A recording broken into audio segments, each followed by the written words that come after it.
अपनी फैमिली वालों को भी। और भाई यहाँ देखो, ये इन बच्चों को देखो, ये बच्चे ऐसे घूर रहे हैं। Hello everyone, welcome back to my new blog. तो फ्रेंड, कैसे हैं आप सब? आई होप आप सब अच्छे होंगे। मैं भी अच्छा हूँ। एक और नया दिन, एक और नए ब्लॉग की शुरुआत कर। और आप हालत देख रहे होंगे, अभी घर से नहा के निकला हूँ, पर फिर भी हालत ऐसी हो रही है क्योंकि गर्मी इतनी है, पूछो मत। मतलब एक्सपेक्ट आप कर ही नहीं सकते, इतनी ज़्यादा, मतलब ज़्यादा गर्मी है। थंबनेल आप लोगों ने देख लिया होगा, तो कोई बात नहीं, गर्मी है, कोई दिक्कत नहीं है। उसके लिए व्लॉग बनाना है तो बनाना है यार। जब एक मतलब अंदर व्लॉग बनाने का मन है तो बनाना है, बस छोड़ना नहीं है। ओके, तो थंबनेल आप लोगों ने देख ही लिया होगा, R15 वर्जन 3 मतलब M। ओके, तो इसके बारे में कुछ और भी बातें बताऊंगा आज आप लोगों को, तो बने रहना क्योंकि ये बहुत ज़्यादा हॉट सेलिंग बाइक है और उसका टॉपिक भी काफ़ी ज़्यादा हॉट, मतलब उसमें रहता है, मतलब एकदम आग बना रहता है इसका टॉपिक। ठीक है, तो सबसे ज़्यादा बिकने वाली बाइक 150 सीसी के सेगमेंट में यही है R15M। और मतलब इसकी बहुत ज़्यादा वैल्यू, मतलब बहुत ज़्यादा बिकती है, बहुत ज़्यादा। तो चलो पहले इसका वॉक अराउंड देख लो एक और बार, उसके बाद बात करेंगे। ओके, तो कुछ थोड़े बहुत डाउट्स जो थे लड़कों के, जिनने कमेंट करके पूछा था मुझे, वो भी सारे डाउट्स क्लियर कर दूंगा। ओके, तो चलो आओ।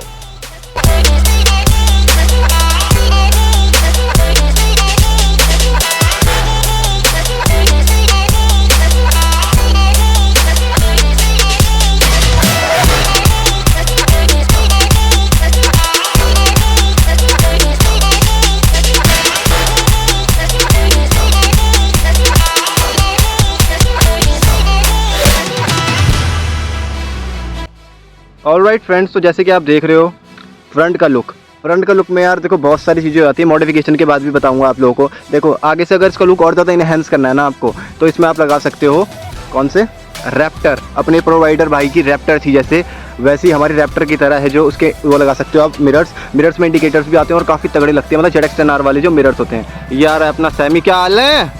ठीक है, तो ये ट्रैक मोड अभी टेस्ट करके आ रहे हैं सर जी। ठीक है, थोड़ा आगे आ जाओ आप।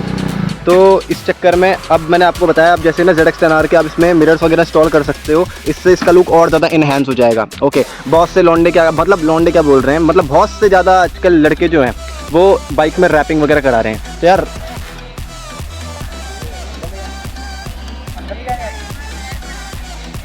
तो रैप करा रहे हैं, तो रैपिंग का मामला ऐसा है यार। देखो, रैप कराना और लैमिनेशन कराना दोनों, लैमिनेशन में होता है कि आपके गाड़ी के पेंट को प्रोटेक्ट करते हैं, ऐसे लोगों के दिमाग में मिथ है। तो आगे एक और लड़का, हाँ भाई कुछ कहना चाहेगा?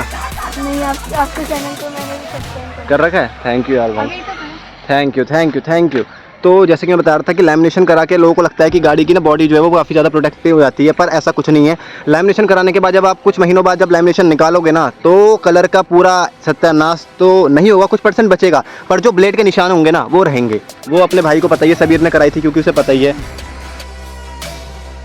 ओके, तो लैमिनेशन का ये सबसे ज़्यादा ड्रॉबैक है कि लैमिनेशन जब आप नई गाड़ी में तो करा देते हो, पर सबसे बड़ा ड्रॉबैक वही है कि इसके जो निशान होते हैं चाकू के, वो सबसे ज़्यादा लगते हैं और फिर बाद में वो बहुत ज़्यादा चुभते हैं यार, कि मतलब गाड़ी के कलर को क्या ही हो गया है।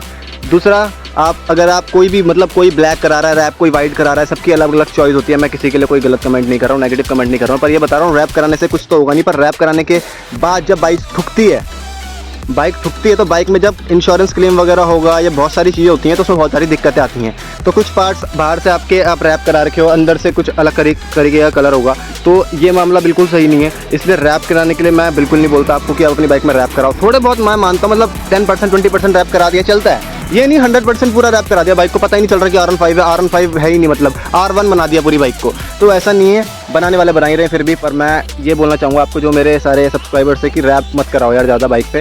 सिंपल सोवर जितनी लगेगी ना बाइक, उतना ज़्यादा मज़ा आएगा। अब दूसरा पॉइंट आता है क्रैश गार्ड। एक क्रैश गार्ड वो है अपनी RR20 पे। ठीक है, ये क्रैश गार्ड है जिसने, वैसे सबने ये वाला ब्लॉग, मेरा सबसे पहला वाला जो R15M का मैंने समीर भाई के साथ बनाया था, वो देखा ही होगा। नहीं देखा तो जाके देखो, उसमें भाई ने बताया कि कितने का लगाया था ये। अब इसका सबसे बड़ा फ़ायदा ये है कि ये वो तो आपको फिर भी मतलब 90% 95% बचाएगा, ये तो 110% आपकी बॉडी को बचाएगा ही बचाएगा। क्योंकि आप देख रहे हो इसकी क्वालिटी, देखो कितने का लगवाया था, 4000 के समथिंग लगवाया था भाई ने, देख लो। और अब तो बल्कि बढ़ भी गए होंगे रेट, तो अब ये होगा मतलब मोटा मान के चलो 5-5.5 हज़ार रुपये तक का आपको मिल जाएगा। तो यार ये सबसे बड़ी चीज़ होती है, मतलब यार ये कहते हैं ना, बॉडी को प्रोटेक्ट करने के लिए सबसे मेन चीज़, अगर यही नहीं है ना, ये फेयरिंग वाली बाइक में फेयरिंग होती है मेन, अगर ये देखो, ये 2 डंडे देख रहे हो आप, अगर ये गिरेगी तो ये लगेंगे सीधा और सारा इम्पैक्ट इन पे आएगा। इस पर अगर इम्पैक्ट आ भी गया तो इतना नहीं आएगा जितना इम्पैक्ट इसके ना होने के वजह से आता। ओके, साइलेंसर की बात करो तो साइलेंसर ठीक है, बैलेंसर की आवाज़ बहुत से लोगों को पसंद भी है इसकी, बहुत से लोग आफ्टर मार्केट एग्जॉस्ट लगाते हैं। एग्जॉस्ट का सबसे बड़ा ड्रॉबैक ये है कि सबसे ज़्यादा आपको इंजन पे आपका देखो फ़र्क तो पड़ता ही है। ये आपकी पावर प्रोड्यूस करती है 19.5 bhp की। अब आप इसमें एग्जॉस्ट लगा लोगे तो जो इसका इंजन ऑयल है वो ज़्यादा बर्न होगा। बहुत से लोग बोलते हैं यार कुछ नहीं होता, एवरेज पे फ़र्क मुझे लगता नहीं, एवरेज पे इतना कुछ फ़र्क पड़ता है, 1-2% फ़र्क पड़ेगा, पर इंजन ऑयल बर्न होता है। तो एग्जॉस्ट अपने रिस्क पे लगाना, जैसे रैप का मैंने आपको बताया वैसे एग्जॉस्ट का भी है। और एग्जॉस्ट अगर आप लगा भी रहे हो, आपके अंदर बहुत बड़ा कीड़ा है, तो एग्जॉस्ट लगाओगे तो डीबी किलर वाला लगाना। मैं आपको ये बोलूँगा, विदाउट डीबी किलर लगाओगे तो हर जगह पुलिस वाले नाके पे आपको रोकेंगे। पीछे दोनों टायर्स में आपको रेडियल मिल जाते हैं एमआरएफ के। पीछे का 140 सेक्शन का है, आगे का 110 सेक्शन का है। फ्यूल टैंक की बात, तो फ्यूल टैंक इसका 11 लीटर का है और यार इनफ है इसके लिए, क्योंकि एवरेज आराम से 40 तक का दे देती है, तो 11 लीटर इनफ है। अगर ये एवरेज देती 15-20 का तो यार कोई लेता ही नहीं इसे, क्योंकि आजकल की जो जितना भी यूथ है वो यूथ यही देख के, क्योंकि एक तो फेयरिंग मिल जाती है आपको, पावर मिल जाती है, 150 सीसी के सेगमेंट में 150 प्लस जाने वाली बाइक है ये, और एवरेज भी बढ़िया मिल जाता है। बस कहीं ना कहीं जो दिक्कत है वो पीछे वाली ब्रेकिंग में, पीछे वाली जो ब्रेक है इसकी कहीं ना कहीं लैग होती है, इतनी ज़्यादा अच्छी ब्रेकिंग नहीं है इसकी as compare to other bikes. RS200 की ब्रेकिंग इतनी खास नहीं है, पर इससे अगर कंपेयर करूँ तो कहीं ना कहीं थोड़ा बहुत 19-20 का फ़र्क पड़ता है। टेल टाइडी के ऊपर भी आते हैं। अब पीछे की जो लाइट है, आपको पीछे की लाइट भी आपको मिल जाती है फुली LED। अब जो पीछे की लाइट है ना, मतलब जब पहले ये बाइक लॉन्च हुई थी तो जिस समय लड़कों के पास ये बाइक थी तो ऐसा लगता था कि ये R1 ही जा रही है, क्योंकि पीछे का लाइट का मतलब इस तरीके का लुक है। पीछे की लाइट का कुछ इस तरीके का लुक है कि मतलब बहुत ही ज़्यादा शार्प। और अगर हम टेल टाइडी हम इसमें इंस्टॉल करते हैं और जो कंपनी फिटेड वाली है स्टॉक ये हटा देते हैं तो लुक काफ़ी ज़्यादा बढ़िया आता है। और एक और चीज़ अभी क्लियर कर देता हूँ, R15M में बहुत सारी चीज़ें चल रही है मॉडिफिकेशन में, तो टायर अपग्रेडेशन के ऊपर ही बता देता हूँ। देखो टायर इसमें आता है 140 सेक्शन का, 180 तक का आप आराम से लगा सकते हो, और बहुत सारे बंदों ने लगाया भी है। अगर आपको नहीं पता तो आप जाके देख सकते हो, मतलब बहुत ज़्यादा बड़े टायर इंस्टॉल करा रहे हैं लड़के R15M में। अब बड़े टायर इंस्टॉल कराने का क्या ड्रॉबैक है? बड़ा टायर अगर आप इंस्टॉल करवाओगे तो सबसे बड़ा ड्रॉबैक ये है, आपकी गाड़ी का जो इंजन है उसे ज़्यादा पावर प्रोड्यूस करनी पड़ेगी टायर घुमाने के लिए। तो जितना ज़्यादा पावर प्रोड्यूस करेगा उतना ज़्यादा आपकी जो टॉप स्पीड है वो कम हो जाएगी। जितना चौड़ा टायर होगा उतना ज़्यादा टॉप स्पीड कम है। अगर आप 140 सेक्शन में स्टॉक में 150 जा रही है, तो अगर 150 या 170 या 180 सेक्शन का आप इसमें लगाओगे तो ये 135 या 134 पे इसका लिमिटर आ जाएगा। इसके ऊपर ये नहीं जाने वाली, चाहे कितनी ही मकसद कर लो आप। और अगर इससे पतला टायर लगवाओगे तो अगर 150 जा रही तो 160 भी जा सकती है। ओके, क्योंकि जो डोमिनर 400 हमारा हेमंत भाई है उसने अपना टायर स्टॉक जो था उससे एक डाउन शिफ्ट कर रखा है, मतलब जो 140 सेक्शन का आता है उसमें 130 सेक्शन लगा रखा है और उसकी गाड़ी 180 प्लस जाती है डोमिनर 400। तो टायर का काफ़ी ज़्यादा रोल होता है बाइक के को टॉप स्पीड में भी। और एवरेज की बात करूँ, क्योंकि अगर टायर बड़ा होगा तो जब ऑब्वियसली इंजन को ज़्यादा पावर लगानी पड़ेगी तो एवरेज भी तो कम ही होगा, फ्यूल ज़्यादा बर्न होगा। ओके, और टॉप स्पीड की भी। टेल टाइडी की है कि बरसात में टेल टाइडी का ये होता है कि कोई कितनी महंगी से महंगी टेल टाइडी लगा दो आप, स्टॉक के बराबर कोई टेल टाइडी हो ही नहीं सकती, क्योंकि वो आपके ऊपर कीचड़ फेंकेगी ही फेंकेगी, चाहे वो कितनी ही महंगी हो। 1000 रुपये 2000 3000 की टेल टाइडी लगा दोगे वो आपके पीछे कीचड़ फेंकेगी। इसलिए इन बाइकों में टेल टाइडी तभी इंस्टॉल करानी चाहिए जब थोड़ा मौसम अच्छा हो और बरसात वाला टाइम ना हो, क्योंकि पीछे देखो घर वाले तो बैठ सकते ही नहीं है। अब दोस्त भी बैठेगा, बाई चांस गर्लफ्रेंड वगैरह भी बैठेगी तो पीछे कीचड़ पड़ेगा, तो मतलब एक अजीब सा फील होता है और फिर कपड़े भी ख़राब हो जाते हैं। तो इसलिए टेल टाइडी का ये बोलूँगा कि टेल टाइडी तभी इंस्टॉल कराना जब मौसम थोड़ा बढ़िया हो। अब आते हैं इंडिकेटर्स पे। इंडिकेटर्स आजकल चल रहे हैं ना, जो हमारे स्टॉक इंडिकेटर्स है वो तो ऐसे हैं, और जो अब हमारा अखिल वाली बाइक का मैंने बनवाया था जो 2023 वाली है हमारी R15M, उसमें हमारे LED इंडिकेटर्स आते हैं, पर कुछ ना ऐसे यहाँ पे ट्रायंगल शेप वाले इंडिकेटर्स भी चल रहे हैं, तो वो उनसे भी लुक काफ़ी ज़्यादा इनहेंस होता है। पर जो स्टॉक होते हैं, स्टॉक तो स्टॉक ही है ना। इंस्ट्रूमेंट क्लस्टर को बहुत सारे लोगों ने कस्टमाइज़ भी करा अपने हिसाब से। जैसे ये की है कि समीर ने अपने हिसाब से कस्टमाइज़ कर रखी है, देखो कितनी बढ़िया लग रही है, फोकस कर पा रहा होगा, ये देखो ये देखो क्या बात। हैंडल क्लिप ऑन बार मिल जाता है। ये हमारा इंस्ट्रूमेंट क्लस्टर है। जब नया इंस्ट्रूमेंट क्लस्टर ये जब बाइक लॉन्च हुई थी ना, तो इसके काफ़ी ज़्यादा मतलब वीडियोस वायरल हुई थी इस बाइक की। इसमें आप हाई अपने नाम की तरह वो कर सकते हो, जैसे फ़ोन में इंट्रो वगैरह आता है वैसे इसमें भी इंट्रो वगैरह आ सकता है, ठीक है।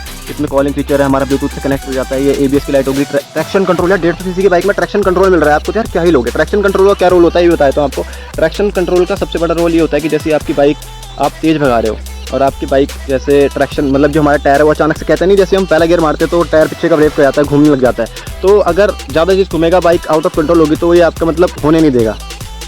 ओके, दूसरा पॉइंट ये देख रहे हो आप, यहाँ पे कॉलिंग फीचर हो गया, ये हमारा इंजन का लाइट की हो गई, कूलेंट हो गया, ये हमारा टाइम हो गया, ये हमारा फ्यूल का हो गया, और ये हमारा हो गया RPM का।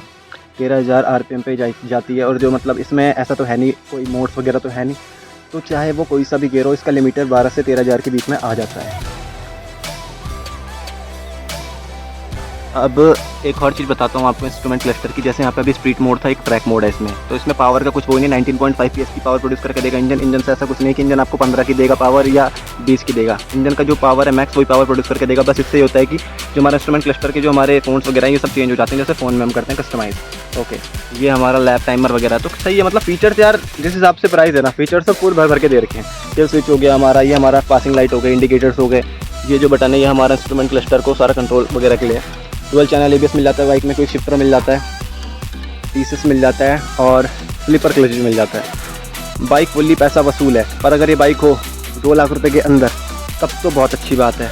पर अब ये बाइक का जो प्राइस है ना अभी प्रेजेंट में, वो है 2,30,000 से 2,45,000 रुपये के बीच में।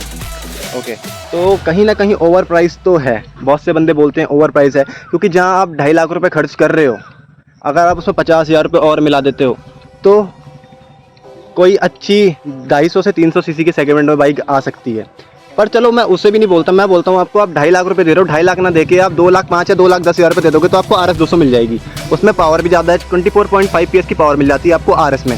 फीचर्स मैं नहीं बोलता कि इससे ज़्यादा मिलते हैं, फीचर्स में तो इसकी रीस नहीं कर सकती बजाज वाले, पर पावर बहुत तगड़ी है। ब्रूचुअल पावर मिलती है आपको 24.5 PS की।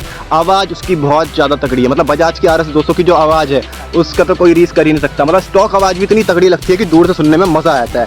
ओके, तो ये बोलना चाहूँगा कि अगर आपका बजट 2.5 लाख रुपए का नहीं है और आपको पावर चाहिए तगड़ी वाली, फीचर्स को आपको इतना ज़्यादा लोड नहीं है, तो आप आराम से RS 200 ले सकते हो। मैं तो आपको ये बोलूँगा। पर बजाज की बाइकों में दिक्कत बहुत सारी है ना, गाड़ी बजने लग जाती है। अब ये जैसे सिर्फ 2 साल होने को आए हैं, इसमें आज तक ये गाड़ी मतलब इसकी फेयरिंग भले खुल गई हो पर गाड़ी बजती नहीं है। सबसे बड़ी दिक्कत यही है। यामाहा की बाइक रिलायबल होती है, स्मूथ होती है, तो इस चक्कर में लोग ज़्यादा यामाहा को प्रेफर करते हैं। बजाज की बाइक में क्या है कि 1-2 साल बाद गाड़ी बजने लग जाएगी। जैसे मैंने RS 200 का ब्लॉग डाला था दीपांशु वाला, तो उसमें वो गाड़ी जो है उसकी पूरी बजती है ढंग से। कुछ कभी क्लच प्लेट चल जाती है उसकी, कभी उसका जो ये है चेन सेट तो बजाज वालों को वरदान ही मिल रखा है। बजाज वालों का चेन सेट हर 1000 किलोमीटर बाद ख़राब हो जाता है। तो ये सबसे बड़ी दिक्कत आपको झेलनी पड़ेगी बजाज की बाइकों में। बाकी RM5 के बारे में A to Z सारी चीज़ें बता दी। सीट कंफर्ट के बारे में एक क्लास बता देता हूँ आपको। सीट कंफर्ट में ऐसा देखो, लंबे टूर मारने वाले तो भाई दिल्ली से केदारनाथ तक भी जा रहे हैं RM5 में। पर जिसका मन है बिल्कुल इसे, जिसने बिल्कुल नेगेटिव बना दिया है, तो वो मतलब उसके लिए तो मैं बोलूँगा कि यार मत लेना बिल्कुल भी।